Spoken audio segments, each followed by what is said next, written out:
Hello, good morning. Welcome to Freestyle Tuesday. So, Freestyle Tuesday is an episode on Olamide's Voice podcast where I host a talk. I host talk that I didn't plan to or write down. So, in today's episode, the main talk is instilling confidence in your children.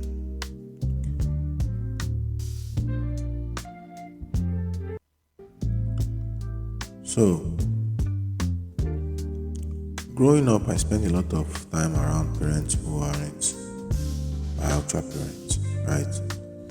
Because I spent my childhood with my grandmother mostly. Yes, my grandmother from my father's side. So, yeah, she loved me, I love her. Like, I'll say, among the people I've stayed with, she's the best. Yeah, I stay somewhere else with my grandfather from my father's side too. So I love the experience of those places, but I feel like there are still some lagging things where it is important for me to be in my actual parents' place. One biggest thing I've come to realize is how important it is for children to have parents who instill confidence in them. Yeah.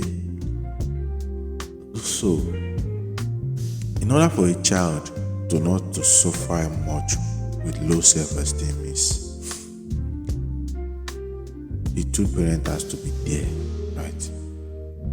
Both father and mother, like with the right parenting. So I personally struggle with low self-esteem. Sometimes something I still work on today. It's though when you're growing up, seeing other kids getting what they want, knowing you can't call your parent and ask for the same, takes toll on your confidence. But that's life. And while our parents may have wanted to be best for us, circumstances don't always allow them to provide everything. That said, as parents of future parents, we have a responsibility to equip our children with the confidence they need to navigate life. Confidence isn't just about material things, it's about making kids feel seen, heard, and valued. At the end of the day, every action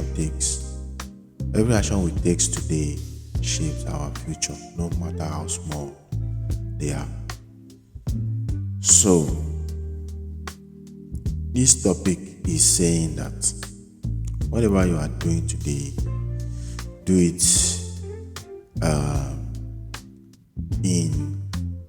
with the right mind, right? Do it with the right mind. If you are planning to be a parent in future, please make sure you are in a place where you can be the father and the mother of your children. You can be the one taking care of them. Your child say, "Mommy, I want so things." Even if you don't have it, you'll be there. Like, okay, for example, when I was growing up, I think this was in secondary school. Yes, I think I was in GSS or something. So that time they used to call the school UBA in our state, Kogi State. So they used to call it UBA, Universal Basic Education. That's where I went to my secondary school, right? So there is this particular cool kid, right? He's a cool kid, those type of kid where they have everything they want. I mean, he's even using mobile phone at that age. That time, Nokia C3 when it came out. This guy, his parents got him Nokia C3. If you know how If you know what Nokia C3 is, I think no, yeah, it's C4. Nokia C4. If you know what Nokia C4, Nokia C3 is around that time, it's not something that is small for that boy of that age. Something that even at that time, in that time, some people who are like older than him, working 247 can't afford Nokia C3. But this boy got Nokia C3. I mean, you know those kind of boy now. You know he's a cool kid, right? And he has that confidence in himself. Like the way I won't say he's a bully. He's not a bully because he can't bully me normal. He can't. But you know he has that what would I call it?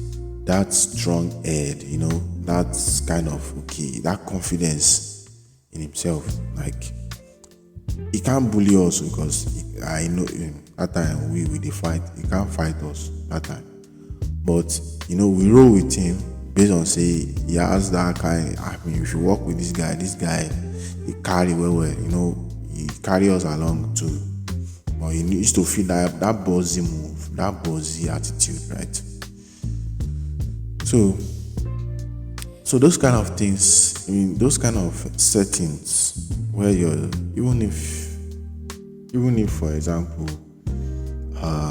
even if our parents can't afford C3 that time, but we should still be in a position where, I mean, even if we don't have C3 or Nokia C3, we can't afford it. That kind of settings can turn a child into someone who steal and, you know, stealing and like trying to keep up with those kind of people. So, and those days, I won't say I didn't steal, no.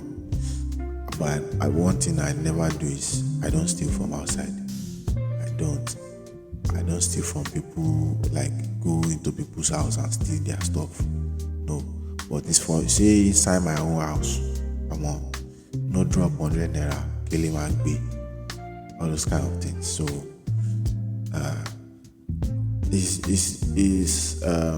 it's stealing, right? But you know, if a child still within the house, it's still better. And I mean, old people used to say that as far as your child is stealing within the house, your child is not a thief.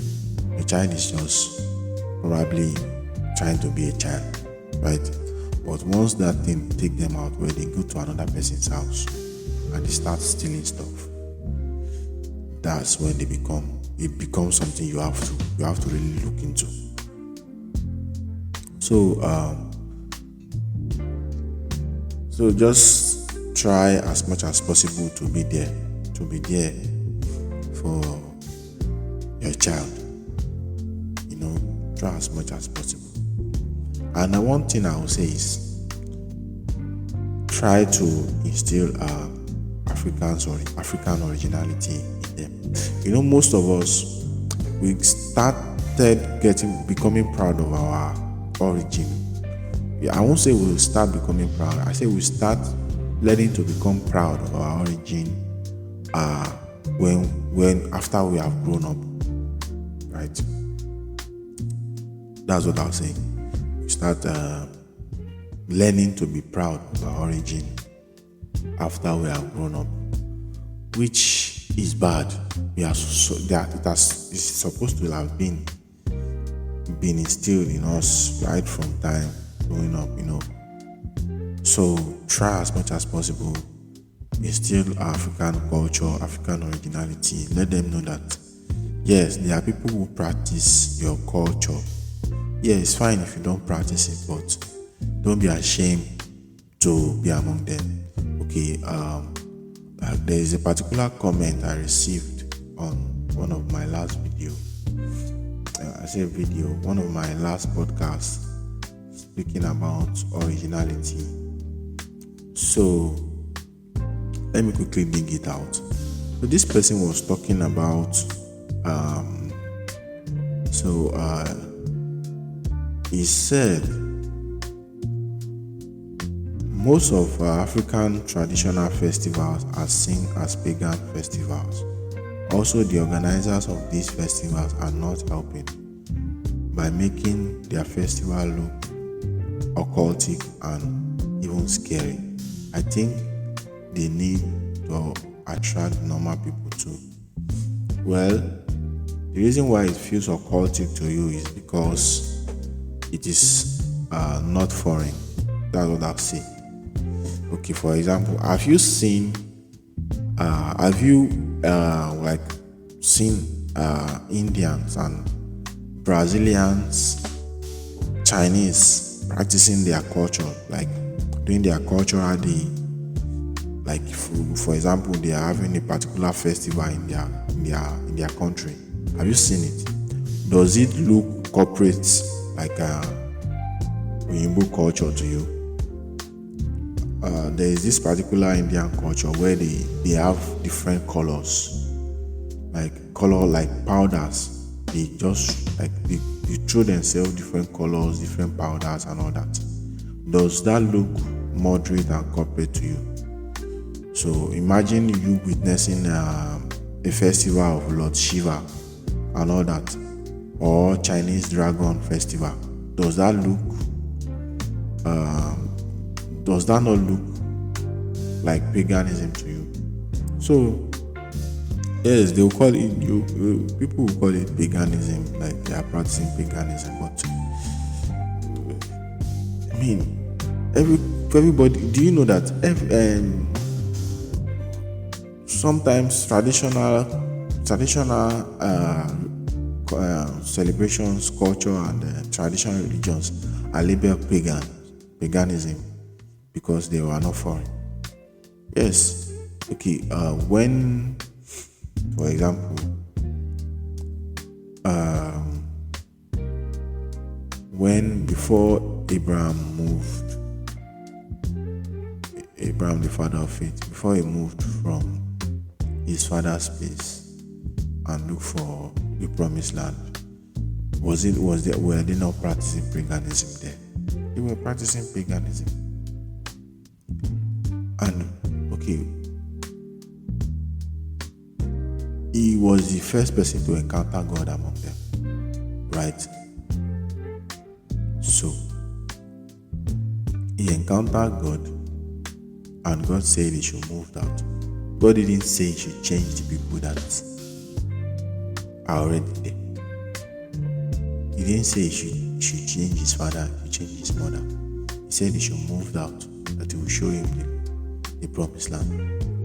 Why didn't God say, okay, he should preach to his people? So it's because you don't change people, culture, and originality. Yes, you can bring your religion, show it to them, but we Africans, for example, we are not really proud of our culture. I would say that we are only proud of our culture when we see it outside, when we see people practicing it outside. But when you see people practicing it inside, you feel like it's not moderate, it's paganism, it's blah blah blah. So yes, I don't say you should take your child to Yeye Oshun's house for her to be living there or practicing it. I don't say you should take your child to Babalawo's house. What I'm saying is that when your child sees that they are practicing, like maybe there is a masquerade day, or some people are like doing a Oshun festival, and your child asks, what are they doing? Don't use bad mouth to explain it. Explain it in a way that they explain it to them that these are the things we are practicing before we become Christian, and that other people are still doing it. Doesn't mean this thing. Yeah, this is a culture, because you can't say it's a religion. It's a culture. It's a culture. So yes, that's the beginning of for us to not lack self-esteem and all that. So practice how to be contented and to have confidence in our traditional ways and religions. Yeah, if we see something bad, we should point it out. Of course, there are bad eggs everywhere, there are good eggs everywhere, but that doesn't defeat the purpose of why the culture was invented in the first place. Right? So, top news headline here. So, the news that have been circulating most this week is the IBB book launch, the Journey in Service autobiography. So, the fact that the book raised 17 billion naira or so is so crazy. With all the atrocities this man has committed against the born and unborn Nigeria.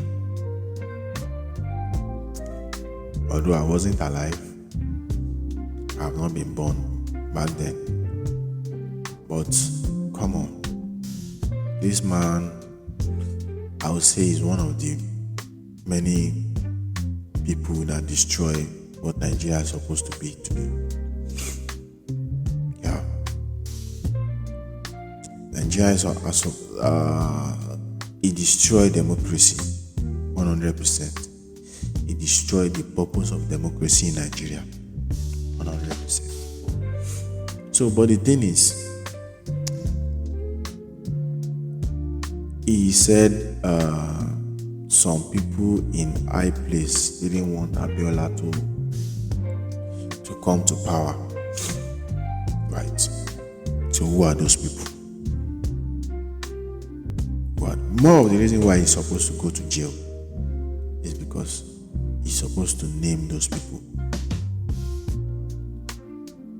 If you want forgiveness that he pleads from Nigerians, he's supposed to name those people who are those high people that he's talking about. He's supposed to name them.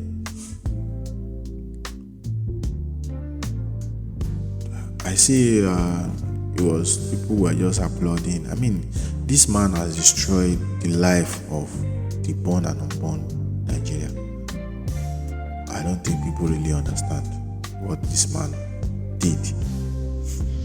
This man changed the course of Nigerian direction. One of the reasons why we are not developed today. Yeah, I won't say Abiola is a saint. But judging by eyewitnesses and people who speak about this man, you will know that this man has done a lot of people things. He has done things for people. So that's the top headlines this week. What's your thoughts about it? Let me see if I'll see any tech news headline. I'm really not going to tech news today. Let's check Rota.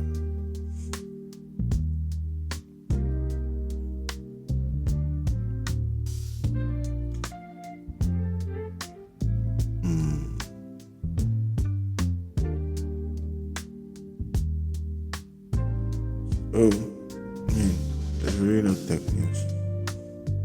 Okay, I want to say Apple plans 500 billion in US investment, 200,000 research job next 4 years. Let's check.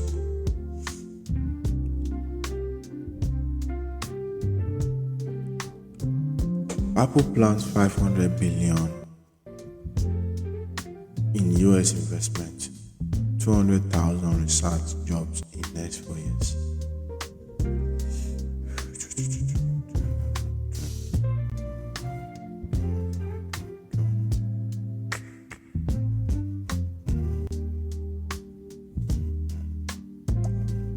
The Chinese rival to more Starlink accelerate race to dominate satellite and internet.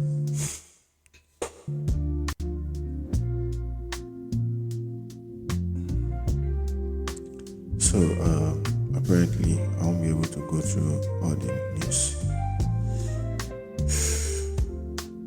So, final thoughts. Remember, no matter where you are from or what you have been through, you have the power to improve and build yourself up.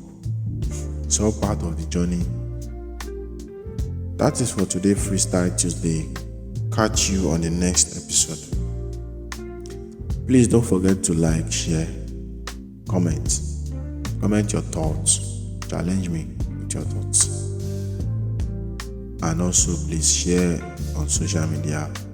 Let people know that Olamide's Voice podcast is here to stay.